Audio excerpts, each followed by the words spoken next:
عرفت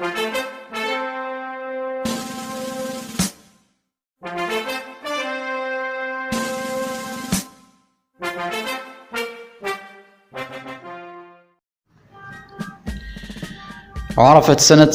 12 و2000 ميلادية، وبالضبط يوم 18 من شهر نوفمبر، فيدرالية جديدة أتتت الصرح السلاماتي بالمغرب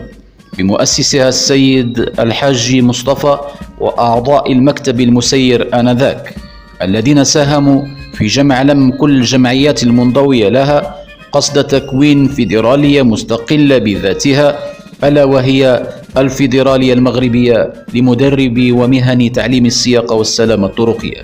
وكان الغرض منها تأطير وتكوين المدربين المزاولين مهنة تعليم السياقة لتسوية وضعيتهم القانونية باجتياز امتحان نيل رخصة المدرب.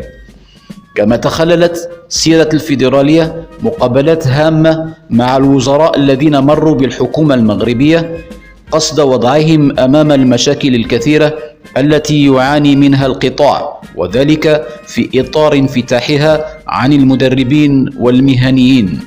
كان الهدف منه هو لقاء تواصلي بين الفيدرالية والوزارة الوصية، كما تم يوم دراسي لمناقشة عقد برنامج لتأهيل قطاع تعليم السياقة، وكان لها الحضور الرسمي في جميع اللقاءات الماراثونية بالمديرية كلجنة القيادة ولجنة التتبع ولجنة التقنية قصد الإدلاء بمطالبها للوزارة الوصية.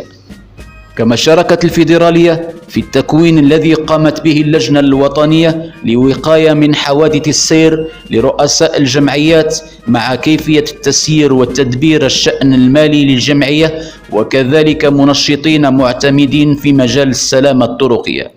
كما شاركت الفيدرالية في التضامن لأجل الصحراء المغربية بالرباط وخروجها ببيان استنكاري بما قامت به بلاد السويد.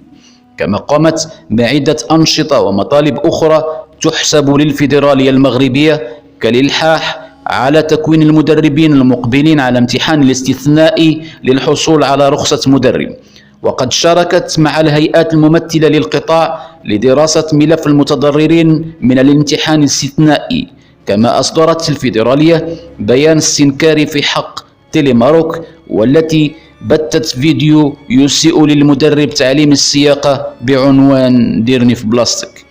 كما حضرت الفيدرالية في العديد من المناظرات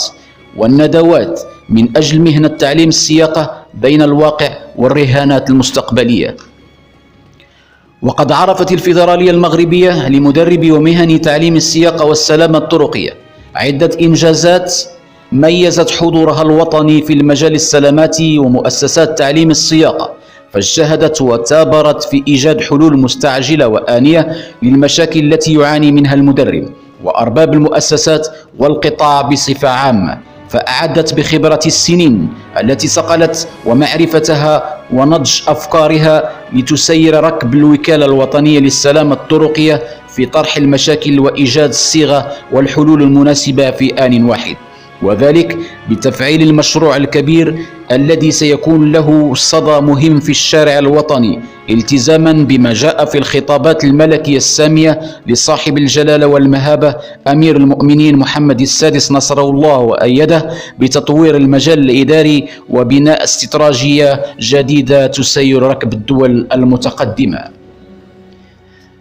وذلك من منشآت وأطر متمرسة ومتمكنة في وضع لبنة وأسس العمل على تحسين الهيكلة الاقتصادية والاجتماعية في جميع المجالات لا الحصر، لإعطائنا طبق عملي متكامل متجانس في كل شيء. من هنا وسعيا منا في تكريس الجهود لكل فيدرالي وفيدرالية غيورين على تقريب العاملين في هذا الصرخ الوطني السلاماتي من مدربين ومهنيين وأرباب المؤسسات، موازاة مع أطر وكفاءات التي اختارتها وزارة النقل واللوجستيك في خلق وكالة وطنية للسلامة الطرقية لتخفيف عبء هذا القطاع الحيوي لوفرة المشاكل المتكررة التي يعرفها، وبالتالي سطع سطع نور في سماء القطاع السلاماتي بفيدرالية مغربية لمدربي ومهن تعليم السياقة والسلامة الطرقية جامعة رجالا ونساء متحمسون لخدمة بلدهم منضمون إليها من جميع أنحاء ربوع المغرب العزيز في صف واحد وراء رئيس له من الكفاءة ما يجعله يجلس على كرسي التسيير والتدبير والاجتماعات وبذل الجهد لكل صغيرة وكبيرة تخص هذا القطاع الوطني، ألا وهو السيد الحاج مصطفى الذي يجول ويصول بحثا عن استراتيجية تساعد القطاع في لم الجرح وتكريس الجهود لحل نسبة مهمة من المشاكل المتكررة، معتمدا في ذلك بأعضاء مكتب أكفاء منحوها الثقة والأمان فخفقت رايتها رفرافة في سماء المملكة المغربية مكتسبة حب كل من انضم إليها. فالفيدرالية جاءت لتعطي الحياة لمن لا حياة له، تعطي الحق لمن لا حق له، ولكن في ظروف يسودها الأمان والثقة بين أعضائها. ولعل ما يشفع لهذه الفيدرالية هو التطور الهائل في تسييرها والنظرة الثاقبة التي ميزت مسيرتها، بدءا بالإنجازات واللقاءات والندوات والاجتماعات، انتهاء بالاعتزاز بالفخر والشهامة بين أوساط أعضائها وحتى العاملين في نفس المجال. فشكرا لكل من ساهم وبنى وأسس وشيد وعمل وأدى واجبه لارتقاء الفيدرالية إلى النجاح والشهرة في ربوع المملكة، كل بخبرته وحنكته منذ تأسيسها إلى الآن، ليكون الهدف الأسمى هو النهوض بهذا القطاع إلى الأمام وعلاج جميع القضايا التي يتخبط فيها،